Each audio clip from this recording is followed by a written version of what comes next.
Welcome to Prisoner Island Escape. This map has been in the making for over 2 years now, has over 100 command blocks, and is a prison island. Today, I'm here with my co-creator to show you guys what this crazy Prisoner Island Escape map is all about. Now, if you want to play this map for yourself, the world download link is in the description. But without further ado, here is Prisoner Island Escape run-through.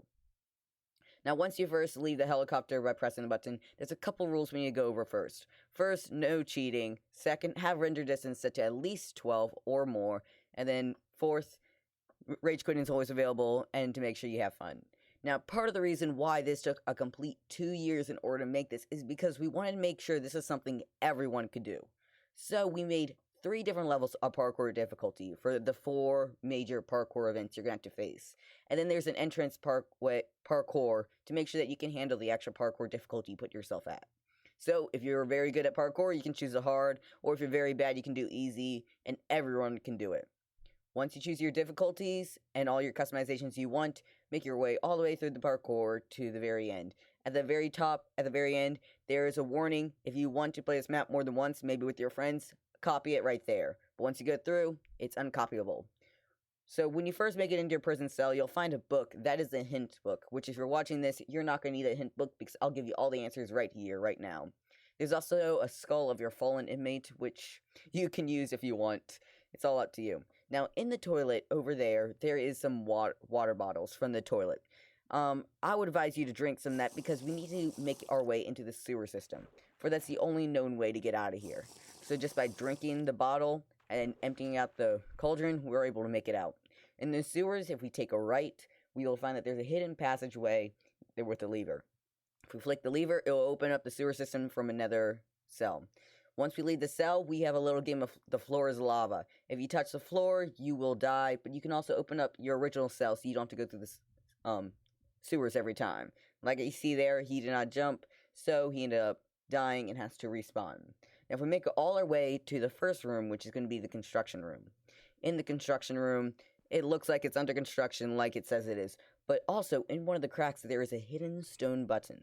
By tapping that button, that will open up a piston with a chest. Now you have to get it right in just the right angle, but you can hit that chest, and in there's 2 levers. Those levers can be placed on cobblestone. The first door with cobblestone is right across from us, so we'll go there first. By opening up the door and jumping across, we can see that nothing in particular, but behind the bed there is a stone button. You just gotta wiggle your way around, and there it is. And once we press it, there we go. And then there's a chest. You have to be quick because that piston goes up and down real quick. That gives us the gate key. Now before leaving the prisoner cell block, we're going to head over here to the other cobblestone door and flick the lever, and we'll see what this room has. It's a famous something behind the painting trick. There's a shovel that can break beds, and in the dropper, there's a library key. Now, if we leave here, and then head over, jumping across the floor is lava, of course, and then we go to the last room we have not explored, which is right across from our spawn room. There is nothing there, but behind the bed, there is a guard security pass, which an older prisoner must have hidden there. Now, if we make our way all the way over to the gate, in the little stair crack, you can throw the gate key right in there. If you throw any other items, they'll be cycled through the system and given back to you, so this is foolproof, so don't worry if you accidentally throw the wrong thing. Now, there are guards in this part, so you're going to have to watch out and you're going to have to fight them. If you die, you'll just respawn and then you'll have to do it all over again. But once you get past the guards, you're going to put the library key in the dropper, and you're going to have to do the same for the guards pass. Now, before you actually leave that area, make sure you get back the library key and the guards pass, because you'll need those later. And as you can see, the library key opens up the top, and then the guards pass open up the bottom. Now, if we make our way into the library, it looks nothing in particular, nothing different, but we make all the way to the back of the upper story, there's a hidden oak button. Press that and sprint all the way across. There's a 2x2 flush piston door. Now be careful, it's very fast and you're going to have to sprint to make it. Now we're into where the other prisoner escapees have made it, but they haven't actually left the island yet. They have some armor up here and some weapons if you need it. It's all up to you whether you want any. But if we make our way down the ladder, we can see that they have actually set up a spot that we can observe the guards without them noticing us. If you press this button, you will have 30 seconds to go in the guards' quarters without them knowing. First, we're going to head over to the kitchen and grab a redstone torch that can be placed on emerald blocks. Then we'll make all the way around to the guards' quarters and open up underneath the bed. There is a cafeteria gate key, and that's what we came here to look for. Now, if we leave this area and head all the way back down, the cafeteria gate will open. In the cafeteria, there is a shulker box, and in that shulker box, there is a pickaxe that can make its way into the cafeteria, into the kitchen in the back of the cafeteria. Now, if we press some of these buttons, that will open up a hidden door in the ceiling, and that's the iron armory, which you'll need to access to later. And that will have better weapons and better armor if you want. Now, there's a couple witches in here as cafeteria maids. You're going to have to watch out for those. But they're not very organized. So if you look in some of the chests, you'll find shears or glass cutters that you can use. Now, we'll use those and go up just a little higher. And there we found the first generator. Now, this generator has some glass in front of it, so we'll break it. But if you notice carefully above the redstone block, there is a shulker box with an iron axe that can break carpet. That will definitely be useful later. Now, we're going to do a little parkour above these lamps. This is the only parkour thing that does not change depending on your difficulty. So you'll just have to make it through this. But here we are at the glass, and we can break the observation chamber where all the guards observe us while we eat our lunch. After you break enough glass that you feel safe jumping across, just go ahead and make your sprint jump. And come on. Here we go. Alright, now that we're in here, we'll head all the way to the furnace. And in the furnace, we find the chief's office security pass. So we're going to head all the way back upstairs, back in the attic where the guards have made it. And in one of the rooms, in that secret area where we had hidden glass, there's a chief's office keycard reader. If we open that up, we can find the chief himself. And after a quick PvP with him, behind one of the trapdoors, we will find a chest. And in that, there is the HQ keycard. And that is the final keycard that we have been waiting and needing for. So we take that all the way back to the cafeteria. There is a 3x3 piston door waiting for us. So if you remember over here on the right, there's an HQ keycard reader. That's what we're looking for. By pressing the button, that'll take the 3x3 piston door out. And then we can make our way up this hall. It's a pretty long hall, but it's taking us all the way to the surface of the island, which is the lighthouse. Now watch out, for there are some guards here that you're going to have to take care of. And I'm sorry for this lag. This is all video recording lag, not the actual game itself. Once you're up here, you're going to want to turn off the dock door and the vault security door. And then there's also going to be a pickaxe that can break redstone blocks, which is the generator breaker. So when you first come back out the door, we're going to make our way all the way down the hallway and out to the dock. But be careful, there is the witch secretary, which might give you a little piece of her mind when you pass her. Now in the dock area, you go to your left, and you will see that there is a little path where you can put your guard security pass and get your bow. So we'll just go over there, put the guard security pass in, press the button, and that'll give us a bow and 32 arrows. If you need more than 32 arrows, just press the button again, and it'll give you more. And then all you have to do is aim, fire, and shoot.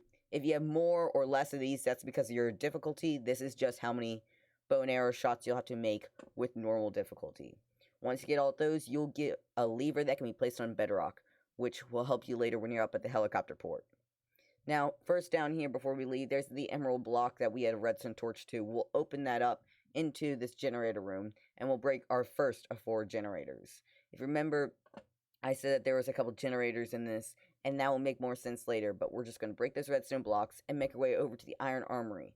If you remember, this is the secret area that you made room for earlier, and this also has a generator in it, and there's also some good armor, so if you want any of that, you can grab it. Now, if we make our way back into the back kitchen area, remember there's one more generator there. We will also break that one. Now, if we make our way all the way over here, this is right in front of the library. There used to be a vault door here, but it's gone now that you turned it off. You'll notice that there's 4 lights, and then 3 of them has been turned off. Those are the generators that you've already taken down. There's one more generator left, and that's in the tower. So we're going to make it all the way down, and here's our third of our 5 major parkour events we're going to have to do. Once we make it all the way up to the top, you will see that there's a generator there, but there's also access to the helicopter port. So we're going to first break the generator, and then using the lever you got from your archery shootout range, you can take that lever and place it on the bedrock in order to access the helicopter port. Once you flick the lever, you just walk your way all the way up, and then you're going to notice there's nothing in particular there, but using your axe that can break carpet, we're going to play around and see if there's anything hiding underneath any part of this helicopter pad. Once we find that chest, we see that it has a button that can be placed on sandstone. We need that sandstone because what they didn't tell you when you got moved here as a prisoner is this prisoner island is not just a prison, but it's also where it holds your country's most valuable resources like diamonds and gold. So this is the entrance to the vault, and now that you turned off all the generators, you can actually enter it. So by putting that button on the sandstone, it'll drop you into the vault. Once you get down there, there's one more security. They want an iron block.